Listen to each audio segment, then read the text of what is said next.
अस्सलामुअलैकुम वरहमतुल्लाहि वबरकातुहू। कैसे हैं आप सब। Welcome to my YouTube channel the English prism. आज की इस वीडियो में हम डिस्कस करने जा रहे हैं चैप्टर नंबर 2, जो कि एक पोएम थी हमारे पास, माय बिलव्ड पाकिस्तान, जिसको हम अपनी प्रीवियस वीडियो में कवर कर चुके हैं। उसकी समरी हमारे पास है। जैसे कि मैंने आपको कहा था कि मैं इसमें कोटेशंस ऐड करूंगी, तो ये मैं आपके लिए समरी लेकर आई हूँ। इसको मैं आपके साथ डिस्कस भी करूंगी। अगर आप इसको अच्छी तरह से कोटेशंस के साथ याद कर लेंगे तो इंशाल्लाह आपके पेपर्स में आपके अच्छे मार्क्स आएंगे। इसकी समरी को डिस्कस करते हैं, स्टार्ट करते हैं आज की वीडियो।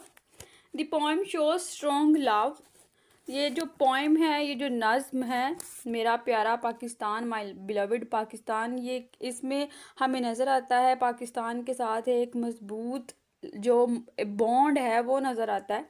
और अगर हम इसके राइटर की बात करें ना, तो इसका राइटर यहाँ पे बताया नहीं गया। तो राइटर, हम ऐसा राइटर जिसका हमें पता ना हो कि ये वर्क किसने लिखा है, उसको हम कहते हैं अनोनिमस, यानी कि अननोन। तो ये भी पोएम ऐसे ही हमारे पास है, तो इसके राइटर की यहाँ पर कोई बात नहीं की गई, तो इसलिए हम भी नहीं करेंगे। तो यहाँ पर क्या बात की जा रही है कि पोएम में क्या जाहिर किया जा रहा है पाकिस्तान के बारे में। एक स्ट्रॉन्ग लव जो है हमारी अपनी ज़मीन से, उसको बताया जा रहा है, एंड डिवोशन फॉर पाकिस्तान, और पाकिस्तान के साथ वाबस्तगी की बात की जा रही है by describing its beautiful and varied land. उसकी भी जो खूबसूरत ज़मीन है, जो बहुत ही खूबसूरत है, उसको बताया जा रहा है। सच एज ग्रीन फील्ड, जैसे कि सरसब्ज खेत हैं, वाइड स्काइज, खुले आसमान, कुशादा आसमान, फ्लोइंग रिवर्स, बहते हुए दरिया, हाई माउंटेन्स, जो बहुत बुलंद पहाड़ है, एंड ग्लोइंग डेजर्ट, और चमकते हुए जो इसके सहराएं, ये सारे मनाजर बताए जा रहे हैं और उसकी खूबसूरती को ज़ाहिर किया जा रहा है। इतना लिखकर आप एक कोटेशन ऐड कर सकते हैं। There is a lovely road that runs from Ixopo into the hills, यानी कि एक बहुत प्यारा रोड है जो इक्सोपो से लेके हिल्स तक जाता है। ये एलन पैटन का एक नॉवल है, उससे मैंने ये लाइन ऐड की है इसमें। आप इसमें ये एज अ कोटेशन यूज़ कर सकते हैं, क्योंकि हम पाकिस्तान की जो ज़मीन है उसके बारे में बात कर रहे हैं ना, तो ये यहाँ पर कोटेशन सूट करती है। नेक्स्ट पैराग्राफ है, दीज ऑल थिंग्स, ये जो सारी चीज़ें हैं, रिप्रेजेंट, ये ज़ाहिर करती है कंट्री स्ट्रेंथ, हमारे मुल्क की स्ट्रेंथ को, एंड इटर्नल स्पिरिट, और उसका जो जज्बा है उसको उजागर करती है। इट शोज़ प्राइड, ये फ़ख्र ज़ाहिर करता है इन दी नेशंस ब्यूटी, कि हमारी जो कौम की खूबसूरती है उसका, एंड सजेस्ट, और हमें सजेस्ट करता है that every part of the land, कि इस ज़मीन का जो हर हिस्सा है, जो हर ज़र्रा है, हैज़ मीनिंग, उसका मीनिंग है, हिस्ट्री, उसकी कोई तारीख है, एंड वैल्यू, और उसकी वैल्यू है, लाइक लव एंड फ्रीडम, जैसे कि मोहब्बत और आज़ादी की वैल्यू होती है।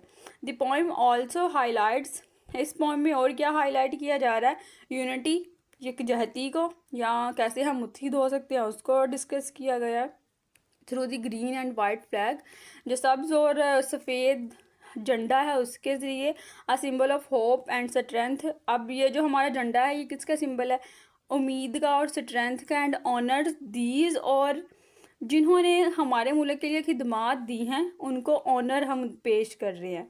And honour those who serve the country, जिन्होंने हमारे मुल्क के लिए सर्विसेज दी हैं। इट एनकरेज, ये लोगों को तरगीब देता है, पीपल टू वर्क टुगेदर, कि वो मिलकर काम करें, कीप लर्निंग, कुछ ना कुछ सीखते रहें, एंड स्टे कमिटेड, और एक दूसरे के साथ कमिटेड रहें। यहाँ पर भी एक और कोटेशन हम ऐड कर सकते हैं, I want people to remember that Pakistan is my country, कि मैं चाहती हूँ, ये क्योंकि मलाला यूसुफजई की कोट है, तो वो कह रही हैं कि मैं चाहती हूँ कि पाकिस्तान को याद रखा जाए कि पाकिस्तान मेरा मुल्क है। आप यहाँ पर अगर इनका नाम ना भी लिखें तो इस कोटेशन को ऐड कर सकते हैं, अगर नाम लिखेंगे तो एक अच्छा इंप्रेशन पड़ेगा। नेक्स्ट हमारे पास है, it represents Pakistan as blessed homeland and stimulate loyalty, responsibility and unity for a brighter future, कि ये सब कुछ क्या जाहिर कर रहा है कि पाकिस्तान एक ब्लेस्ड होमलैंड है, यानी कि पाकिस्तान अल्लाह ताला की एक नेमत है, इसमें हमें वफादारी मिलती है, ज़िम्मेदारी नज़र आती है, और एक अच्छे फ्यूचर की हम होप भी रख सकते हैं।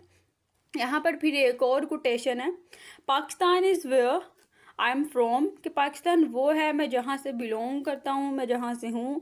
It was where I was born, जहाँ पे मैं पैदा हुआ। It was where I was brought up, जहाँ पर मैं बड़ा हुआ। I have got a lot of affections toward Pakistan, और पाकिस्तान ने मुझे बहुत प्यार दिया।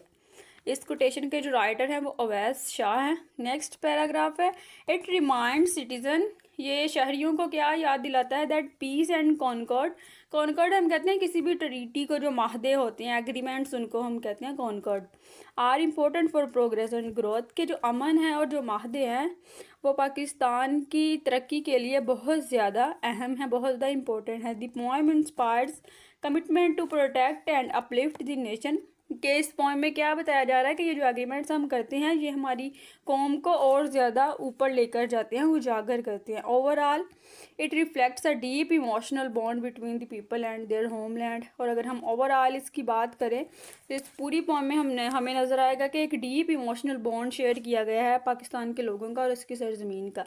यहाँ एंड पर आप एक और कोटेशन लिख सकते हैं, this land is arts to love, protect and uplift. अब अगर आप इसको एज इट इज़ ही याद कर ले तो ये बहुत अच्छी समरी है, इसको अच्छी तरह से याद कर लें कि कोई भी वर्ड मिस ना हो। अगर आप चाहें, जो आपको कोटेशन इसमें से इजी ना लगे, कोई मुश्किल लगे, आप उसको हटा भी सकते हैं, एक को अगर निकाल भी देंगे तो बाकी फिर भी 3 कोटेशंस रहेगी। तो जो भी आपको अच्छी लगे आप वही रख लें या इसको एज इट इज़ ही याद कर लें। आई होप आपको आज के लेक्चर की समझ आई होगी। Stay tuned with us, don't forget to like share and subscribe my channel. अल्लाह हाफिज़।